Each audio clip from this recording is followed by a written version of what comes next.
Hey everyone, welcome to the October edition of Lilia's Mix. If you have some extra Halloween pumpkins, I have got a fantastic recipe for you.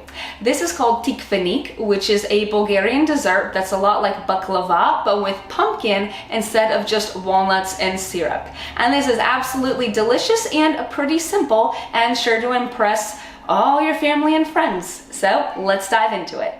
Now, how to make this beautiful, delicious dish is that first off, you preheat the oven to 350 degrees Fahrenheit, which is about 180 Celsius. And then we're gonna take our pumpkin, about 2 pounds worth of pumpkin, and I'm mashing it up because this was actually taken from a whole, fresh pumpkin. Now, if you don't want to go through the hassle of slicing up a pumpkin, you can simply use canned pumpkin. So 2 pounds would be basically 2 cans, because each can is 15 ounces, which is almost 1 pound. So basically, if you go for 2 pounds of canned pumpkin, that is totally fine. But if you want to use up your Halloween pumpkin, you can go ahead and just cut it up. And what I did beforehand is that I actually baked this pumpkin in order to get it more soft, because pumpkin, right out of the fruit, it is pretty hard. So if you want to get it to the point where you can mash it and use it in recipes, you would have to bake it. And also keep in mind that if you don't want to have to use, such a huge pumpkin, they do sell these small pie pumpkins that work just fine as well. So once we got that pumpkin all nice and mashed, next thing we're going to do is start adding our sugar and cinnamon. So this is about 1 1/4 cups of brown sugar. Now if you prefer to use some sort of other sweetener, you can do that as well, but just follow the conversion charts listed on the package.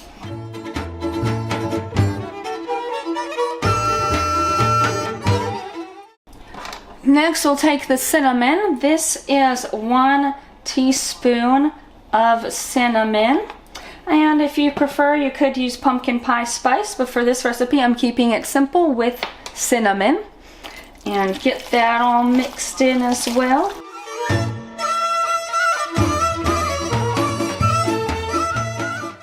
Next, we add 5 ounces of walnuts, which is equal to 140 grams of crushed walnut pieces. And guess what we do next? We mix that all very nicely. Now, if your walnuts come from the store as walnut halves, you should crush them up a little bit more, because for Tikvenik, we want smaller walnut pieces. Take your time to mix it up nice and well, because we do want a pretty even mixture of walnuts, sugar, cinnamon, and pumpkin. We don't want some bites to be dominated by walnuts, others dominated by pumpkin, some bites not having so much sugar, other bites having a ton of sugar. So we just want things to be pretty even here. So take the time to mix it up well. This is the most precise part of the recipe. This is the part where you layer your phyllo dough onto the pan and then put this mixture in between the layers.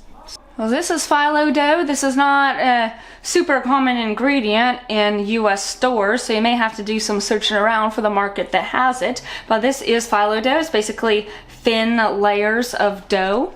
One thing that you gotta do first is spray the pan well. Then you start putting on your layers. So you take these sheets of phyllo dough. Now what you want to do is put like 3 sheets at the bottom, because we want our bottom layer to be a little bit thicker. And we're actually not going to put the dough on like literally 1 sheet at a time. We're going to put a couple of sheets at a time. That's because the sheets are very thin. And then every time that we add a sheet of phyllo dough, we spray it with oil. And that's because phyllo dough easily gets dried. And then we put this mixture for here in a nice little layer. And basically we keep repeating this process of putting on some sheets of phyllo dough, then putting on our mixture of walnut, pumpkin, cinnamon, and sugar. And I get it spread nice and evenly across the bottom. And it does require some patience and precision, so don't rush through this step. Just take your time with it. Making tikvenik is a pretty meditative kind of experience. But as you practice more and more, you can actually get faster at these steps.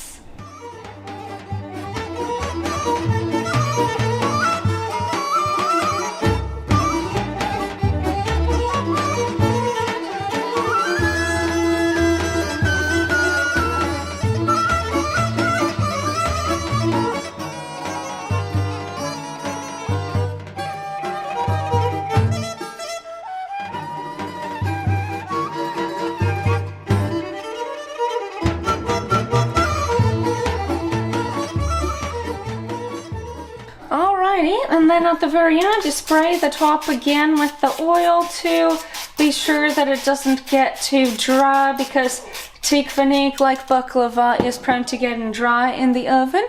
So there we have it. It's all nice and layered. So the last thing we do is we simply slice it.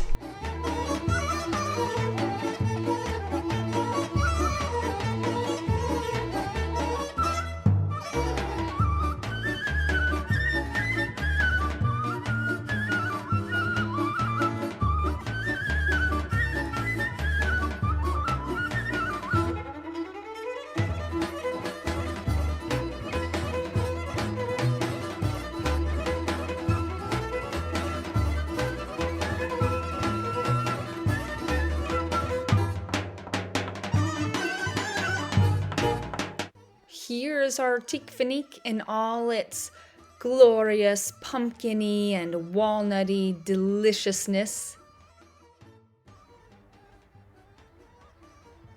Wow, this turned out amazing. So now it's your turn. Try this recipe and share it with someone else, or keep it all to yourself because it's that good.